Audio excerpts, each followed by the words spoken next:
Good morning, everyone. Welcome.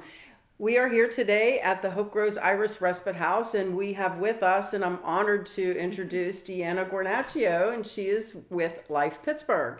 And I'm just so honored and touched that she is joining us for this month's Partner of the Month. And I am, oh my gosh, our relationship goes back maybe now 5 years, I think, with just support, to each other with, the topic of family caregivers.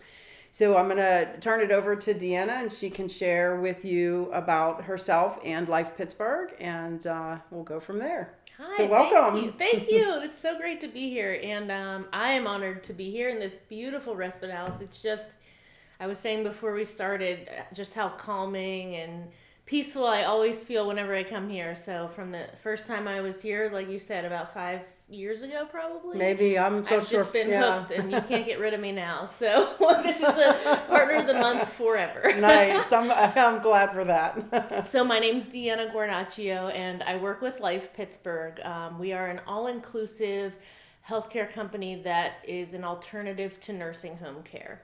So we help seniors 55 years and older who wish to remain in the community. We help them continue to live in the community with our support and services. So I deal a lot with family caregivers through my professional life, and I also, in my personal life, have done some caregiving and have a lot of family caregivers within my family too. And also, I'd like to just give a shout out to Life Pittsburgh. And Deanna, you've been a member of our Celebrating You committee since, oh my gosh, probably 44 years now. Yeah. And Life Pittsburgh has been a sponsor and a supporter of our Celebrating You event. And in case our listeners are not aware of what that event is, Hope Grows puts on a once-a-year event for family caregivers to participate in a day of fun and relaxation. Caregivers can come for, a continental breakfast, stay through lunch, and have just opportunities to participate in all different kinds of activities. And also the favorite is the upper back massage. And, last year we did have to cancel the event, or not cancel, we just changed the event to a all virtual event. Mm-hmm. And from what I understand, it went off, very well and very well received. Oh, yeah. And so we're probably going to continue that again for this year, but I'm hoping that Life Pittsburgh can again be a part of that. But yeah, I just wanted to give a shout out that, you guys have been wonderful in helping and supporting with that event.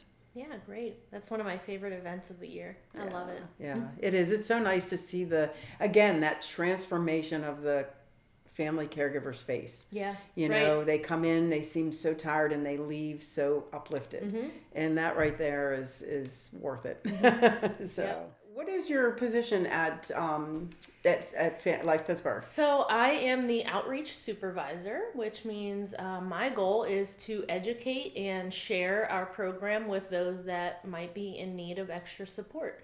I've been in this role for several years. I've been with Life Pittsburgh for 12 years now. Wow. So I'm really passionate about the program as an alternative to nursing home care and a way to support those that want to remain in the community but either don't have support or have caregivers that need support themselves, and they can kind of have Life Pittsburgh take over some of those responsibilities for them. Right, yeah, and if I recall, you have more than just the office you work at in Green Tree, correct? Isn't there 4 or 5 locations? Right, yep. So Life Pittsburgh serves the western half of Allegheny County, and we do that through 6 adult day health centers. So we have 6 centers. There are 2 in McKees Rocks, 2 at Allegheny Center on the north side, 1 on the North Shore, and 1 in Green Tree. Right. And when somebody comes there for the day, what I know they get more than just the opportunity to engage in community support. There's other things that somebody could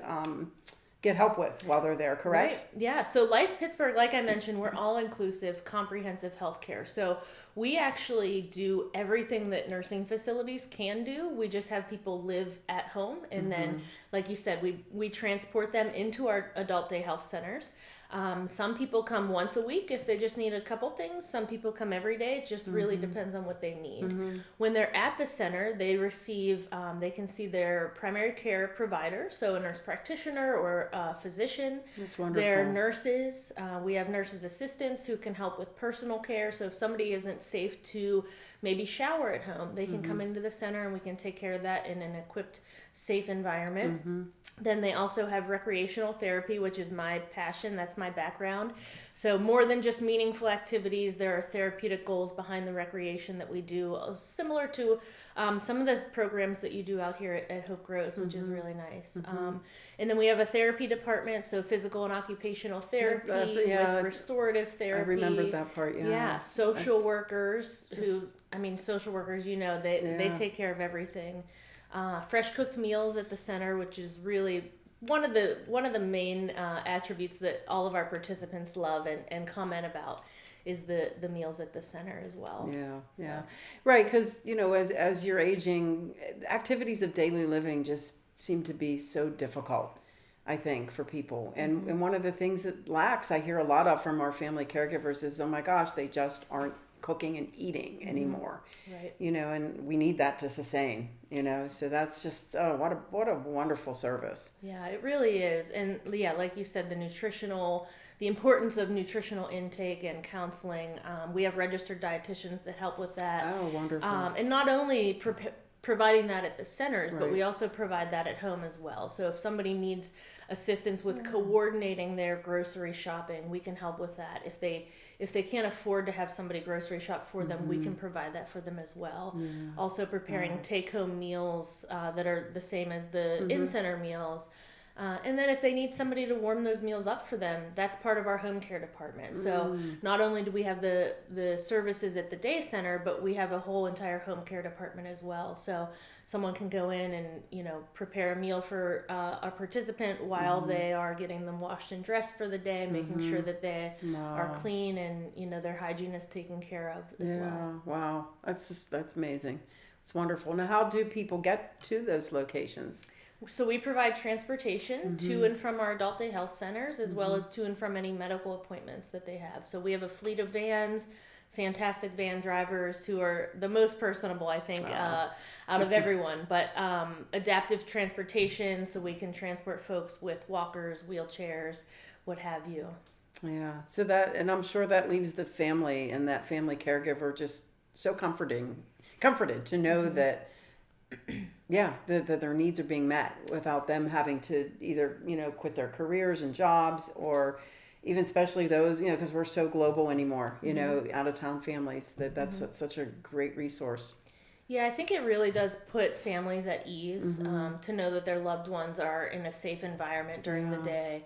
Like you said, if someone has to go to work, or even, I was thinking on my way here about some examples of caregivers, and, this one wife several years ago, whenever I was working with her husband who had dementia, and he would come into the center 5 days a week for very long days, because before that, she was caring for him all the time at home. Oh, wow. And whenever he started coming into the center, she said she had time to take a nap, to clean the house, nice. and to go get her hair done without worrying of bringing him along or worrying that he'd be home alone.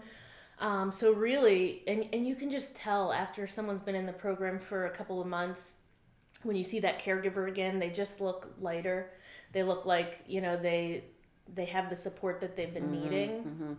Yeah, I know, it's such a definitive, I don't know, to me, I just see such a difference in face. And what happens when that caregiver gets the help and the rest that they need.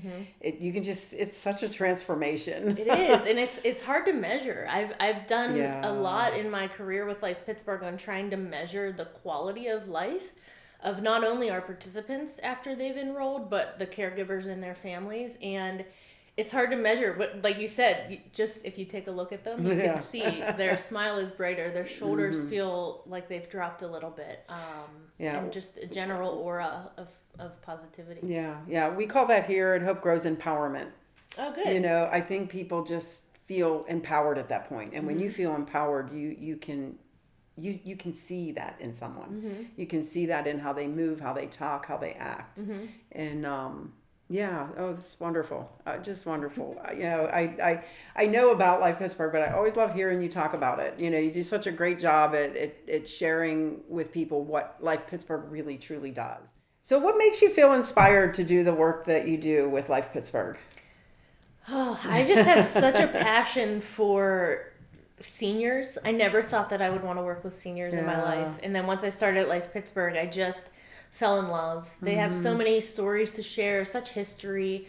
And I think what inspires me is just to be able to educate people that they have other options, right? So most people think as you get older, it's just kind of a natural progression that you're going to move into a facility that you have to live at, and for people to take care of you. And for some people, that's absolutely the best option because of the circumstances that they have. But for others, there are these options where they can stay at home and they can receive the support and care that they need through programs like Life Pittsburgh. And we really think outside of the box, and we provide more care than some people might think that you can receive at home. And people can age in place in the community with their loved ones in an environment that feels safe and comfortable to them. So that really, whenever we can kind of live out someone's wish to age in place and then, pass away at home where they're most comfortable, that's really, I think, whenever we're successful. Yeah.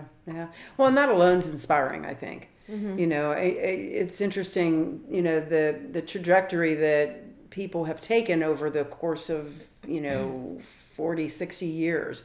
People used to live at home till they died, and they died in their home. And then we were on this upswing of, hospitals, nursing homes, and that's where people would die. And I think that it's taken a turn the other way. Yeah. Which just, makes your program and your company that much stronger, I think, because of what you do offer, which is amazing. Yeah. Right. Yeah. So in your opinion, what do you think the best resources are for family caregivers? So that's hard. I work with seniors, so that's what I can speak to. And in Allegheny County, there are so many resources that it becomes overwhelming. I agree with you on that. If you just do a quick search on the internet, just so much comes up that it can become overwhelming. So I think any services that can provide that comprehensive or all-inclusive care to help people navigate the healthcare system. There are several senior resource guides that, you can look into that kind of helps break it down and puts it into columns for you. But I always recommend, if you can work with a program that can help you navigate, that might be a really good option for you. Yeah. So can you tell us about a caregiver experience that's touched your heart?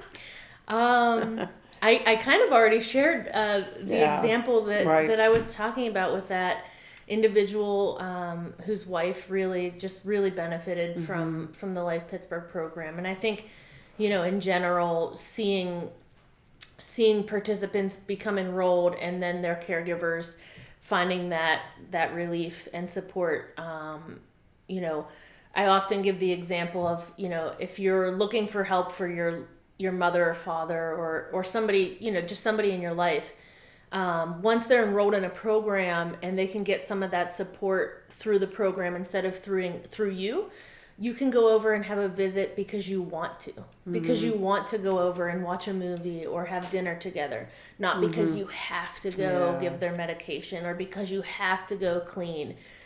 Allowing a program to help take some of that care off of your plate, then you can go do things to maybe reinstate that friendly relationship or that family relationship or that romantic relationship for that matter. I guess that, there's probably so many of those stories. How do you just pick one out of there? Right. Yeah. There's a lot. That's I think that's a wonderful perspective to be able to go home at the end of the day and think, wow, there was, so many, not just one, but so many that, you've had so many abilities to be able to touch someone's life in that way. So what about a personal caregiver story, if you wouldn't mind sharing? Yeah, well, like I said, I grew up in a big Italian family.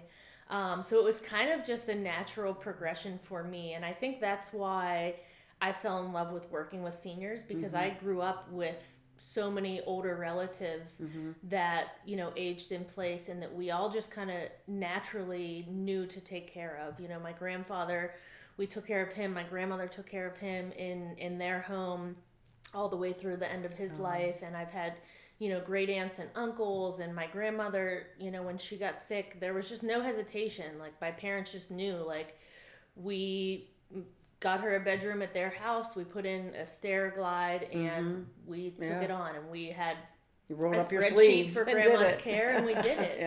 And now currently, you know, I think a lot of people, even if you utilize personal care or assisted living facilities, that doesn't mean that you stop being a caregiver. That is so true. You know, so right now, I have a great aunt, God bless her, she's 94 years old, and she's living in a personal care facility, and her daughter goes there every single night. And before COVID, we would often go as well and play cards and do puzzles, but every night at 7:00, you know, my cousin's there. And now with COVID, they're restricting visitors, of course, for safety. So she's been going for the past year and standing outside of her window and calling her on the phone and talking through the window. So, you know, it's just amazing. But I do like to highlight that, like, just because people get assistance through programs or through facilities doesn't mean that caregiving is over. It just means it's a little bit of support, but there's still a lot to do. Oh, there is still a lot to do, right? And, you know, and I've heard caregivers tell us, you know, well, I'm no longer a caregiver, you know, mom was just put into a facility, and I usually try to remind them that they are. And, you know, and they said, but I'm not doing any of the work involved. And I usually tell them, well, do you go to bed at night hoping that they make it through the night okay? Yes. And I said, do you get up in the morning and say, and wonder, you know, did they do okay, and worry about them during the day? Did they fall? Yes, yes, yes. And I said, well, that is what we call emotional hypervigilance. Right. You know, you've not stopped thinking about them and their care that they're getting. So, you know, and you're probably doing a lot of coordination still. So you're still that, you know, I'm glad you brought that up, because you still are a family caregiver regardless of where that loved one is. Absolutely. Yeah, absolutely. Yeah, the emotional weight of caregiving is just again, something that's unable to be measured. Oh, it is. It is. Really. Yeah. Well, and it changes, you know, because it changes as your care receiver or your loved one's needs change. Right. You know, and I think that's why it's hard to measure, because that caregiver could really one day measure really high on the stress spectrum, and then maybe a week later, as things have calmed down, they take that same stress test and it's low. So it's a roller coaster. It really is. It is a roller coaster. It really is. And it's hard because you're pushing yourself on that roller coaster. You're not, you know, I mean, yeah. Yeah, and you know, you either like roller coasters or you don't. Right. You know, but this one, it you know, the roller coaster you ride at an amusement park ends. Right. It ends rather quickly within a couple of minutes. You know, Yeah. versus, you know, maybe quite a few years. Yeah, you years. know? So. Yeah. Yeah, and I think too, you need to, you know, I like the laughter, because you have to find humor in all of this. You really do, or you just, I think will just, I don't know, fall apart. I see that, you know, so I always try to bring laughter into anything that we do here. Yeah, absolutely. It's very important. It is. What is the most important thing that you've learned in working with, you know, family caregivers, and, you know, and in the career that you're in? Yeah. You know? Well, you mentioned, you know, incorporating laughter, and I think that kind of ties into, it's just so important to know that it's okay to reach out and to ask for help. You cannot, as a family caregiver, you cannot sustain your life with taking all of that on at all times. And I just think really, you know, the awareness of the mental health aspect of caregiving, and the fact that emotionally it's heavy, not to mention physically. Sure. If demanding, if you are caring for someone in your home, but, you know, the emotional toll that it takes, and just knowing that it's important to reach out for assistance, whether it's through an organization or a facility, or a program like Life Pittsburgh, or just, you know, reaching out to have a counselor or a therapist of your own, so that you can have someone validate how you're feeling, so that you can get someone who doesn't have an opinion one way or another, and you can just vent to them and let it out. I think in general in society, mental health care is just so important. It is, yeah. And I think that that's just a big thing that I try to talk about, because it doesn't get talked about as much as it should, I think. Yeah. Thanks for bringing that up. And just to put a little plug in for Hope Grows. Well, yeah, here, that's what I was actually going. I had in my head, but Well, that's what we do. right. That's what our whole mission is about, is to make sure that caregiver is staying healthy through the the trajectory of from start to end and beyond. We do help even after their loved one has died and passed on. But it is so important. And I liked what you said. Just call, invent. So, our Think Caregiver program is geared for that, and caregivers don't even have to call us. We call them on a monthly basis, and we just check in. They sign up for our check-in program, and it's just, how are you doing? And, sometimes they will go off and vent for, 10, 15 minutes. And other times it's like, you know what, I can't talk right now. I'm really busy. But yeah, you're right. It's, why, when there's support, reach out. Why not? Yeah. It's important, I think, to get that help. Yeah. Right. Yeah. And while we're on analogies, I mean, this is a common one, but you can't pour from an empty cup, Oh, right? I love that. Yes. But you really can't. You have to be able to take care of yourself, because if as a caregiver, you go so hard so quickly, and then it lasts longer than you think, and then you get sick or something happens to you, then you're both in need of assistance. Right. So it really is important, and it's great that Hope Grows is able to offer the support that you do. Yeah. It's really Thanks. Great. We did well. And I'm not sure if you're aware of our stats this past year, but we, at the end of 2019, we were supporting 418 families. Wow. 1 year later, at the end of 2020, it went to 712. Holy smoke! A 70% increase in 2020. And I think COVID probably had a lot to do with that, which is understandable. Yeah, sure. And kudos to those caregivers for reaching out. Because I think that's a sign of strength when you reach out for more support. I think that's a sign of strength, and a lot of people don't see it that way. Yeah. But it takes strength to be able to pick up that phone and say, "Oh my gosh, I'm drowning. I need help." Right. It really does, and I think.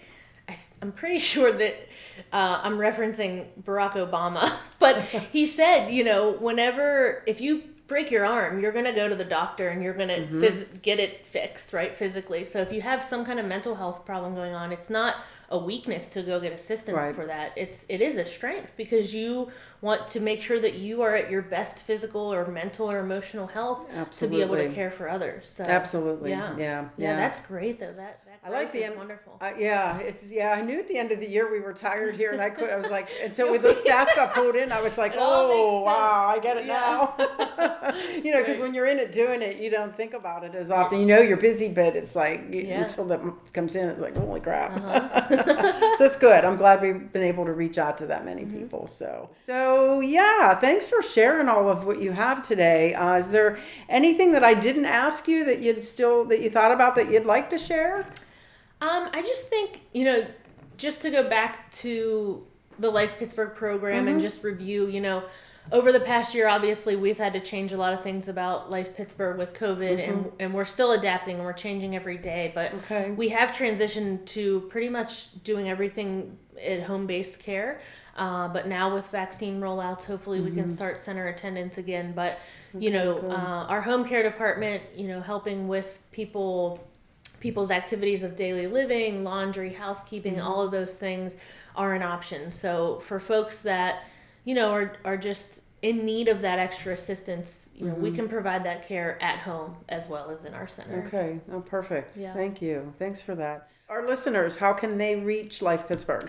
Yeah, so if you are old school and you want to call us on the phone, we would love to talk to you. You can reach us at 412-388-8050, and you'll talk to an assessment and enrollment specialist. They can talk about the program and give you some information. You can also reach us at lifepittsburgh.org, and that's all spelled out, Life Pittsburgh.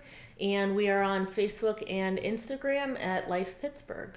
Very good. And they could find an email address if they wanted to email? Yes. Yeah, that's all of that Okay. contact information is on the web. website. Okay, Yep. very good. All right. Again, Deanna, just so thrilled to be having you here at Hope Grows today, and providing information to our listeners, and of where to seek and get help, and just in general too. But also thanks for being a part of Hope Grows. It's been truly a pleasure and an honor to have this relationship with you guys, and I look forward to what's ahead. Likewise. Thank you so much. And You're I'm so glad, and I feel very fortunate that our paths crossed. Yes. And now you're stuck with me. That's okay. I'm glad for that. All right. Thank you.